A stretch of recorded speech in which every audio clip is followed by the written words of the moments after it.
Hi everybody, today we are going to be doing some tapping to help you with your law of attraction work. So it's positive tapping and tapping on the things that you actually want. It's a slightly different way of tapping to how we normally do tap, and it should be done after you've perhaps tapped on anything negative that may be stopping you from attracting what you want to attract. But it is something that I have found personally to be very effective.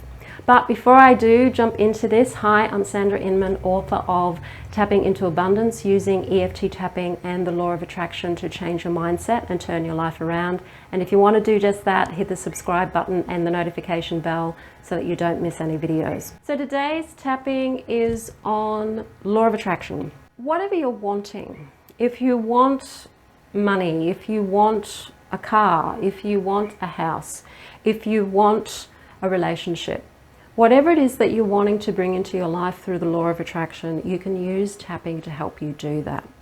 Now, often with tapping, and most of the time with tapping, we're tapping on the negative stuff. So we're tapping on the limiting beliefs, because in order to be able to have room for the positive beliefs, you actually need to deal with the negative ones. It's like you've got a dirty mirror and you've got to clean the dirt off the mirror in order to be able to see the true reflection of who you are and what it is that you really want. The negative thoughts, the limiting beliefs are the dirt over the mirror. And so by tapping on the negative stuff, you're not attracting more negative stuff. You're actually doing the opposite.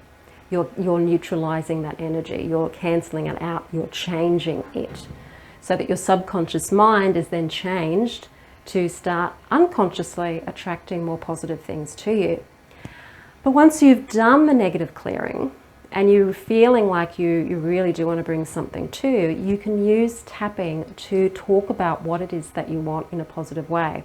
Now, there's a lot of techniques that Abraham Hicks talk about in regards to things that you can do to raise your vibration and to get you focused in a more positive way on what you want. And you can use those techniques with tapping to give it that extra bit of energy. So for example, I'm going to use wanting a new car. Perhaps it's a particular type of car.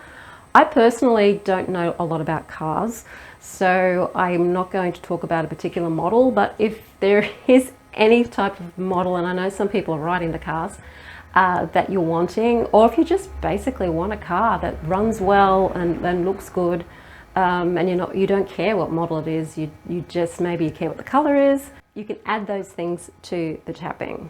So when I'm working with using EFT to attract something, I will usually just start tapping on the points. I don't use the karate chop point, because there's generally no negative gain involved that traditionally we use the karate chop to deal with.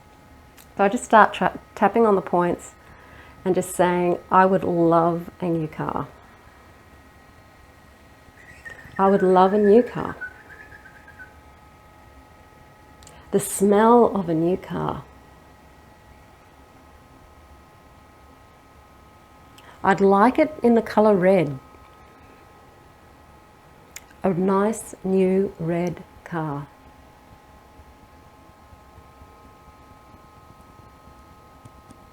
It just feels so clean.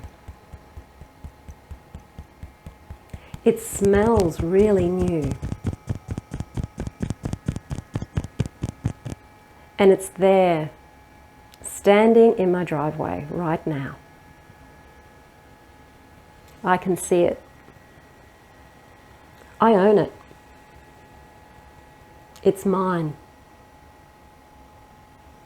And it runs really, really well. It's brand new. And it smells great. And it feels so comfortable to drive. Everything is fresh about it. I can feel myself getting into the car. I can feel how soft and comfortable the seats are. And I can smell the newness. I can see clearly out the windscreen. It feels good.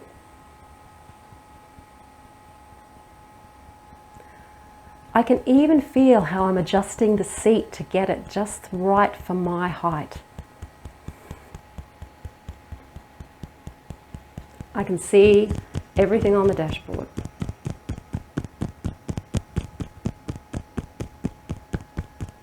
Now I'm driving it.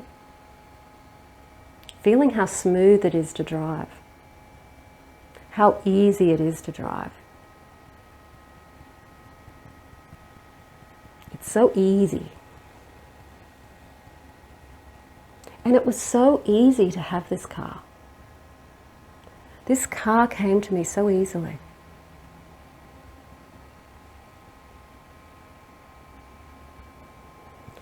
And then you just can continue tapping while you're living the experience of having the car or living the experience of having whatever it is that you're wanting to have.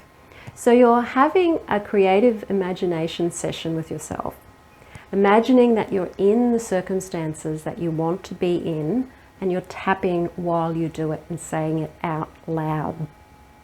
Speech is magical. Speech carries a lot of vibration. So when you're speaking something out loud, you're asserting it. You're presenting the vibration of it. So always be careful what you say. Even more importantly, what you say as opposed to what you think, because what you say is more powerful than even what you think. So when you're tapping, so you're calming the nervous system, you're allowing your subconscious mind to adapt to this idea of already having this thing. In this case, it was a car.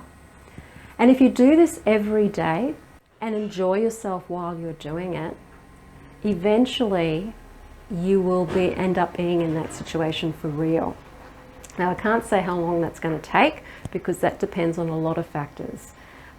Things coming into our proximity or things coming into manifestation do rely on what's in our sphere of availability. So it depends what's already there in the sphere of availability as to how fast that can come or what needs to happen in order for it to come. Doing that every day actually puts you emotionally and subconsciously in the situation you want to be in. And you'll find that you will feel different if you do this every day. If you're really wanting to live an experience, then just imagine and tap while you're doing it and say it out loud what the experience is that you want. Because your subconscious mind does not know the difference between what's real and what's imagined. So as far as it's concerned, you really are driving that car. You really are in that situation. And then it's going to start setting you up and getting you acting in ways to actually bring that into reality. That's how the subconscious mind works. These are the tricks we use to get the subconscious mind on our side. Our conscious mind cannot change the subconscious mind. If you've got certain beliefs and ways of seeing things, yourself and the world around you, your subconscious mind, your conscious mind can't do a thing about changing it. It can try and do affirmations, it can try and bully the subconscious mind into belief, it can try and oppress or suppress the subconscious beliefs, but it will never have success because you've got to speak to the subconscious mind in the way that the subconscious mind understands, and that's through the body and through the energy system. And that's how you create your reality, through connecting with your subconscious mind and speaking to it that way. Your conscious mind is really good at being able to make logical decisions. It's really good at being creative, and it's really good at deciding what you might want to bring into your life. Like you'll go, okay, I think I need a new car. Conscious mind's made that decision. It's a logical decision. You might like a particular type of car. Great, you've got that. Now it's time to talk to the subconscious mind in its language so that it understands that that's actually what you want and that you are already living it. So they have different functions. And if you want to know more about how to work with both of them, then do get that book, Tapping into Abundance, using EFT tapping and the law of attraction to change your mindset and turn your life around, because that's where we tap on the negative stuff to help get rid of anything that might be blocking you. And then there's some other fun things that you can do to help bring in what it is that you want to you. So the link to that, you can get that on Amazon in either a hard copy or a Kindle version. It's in the description field below this video. If you like the video, hit the like button, share it with your friends. Don't forget to subscribe. I'll see you on the next video.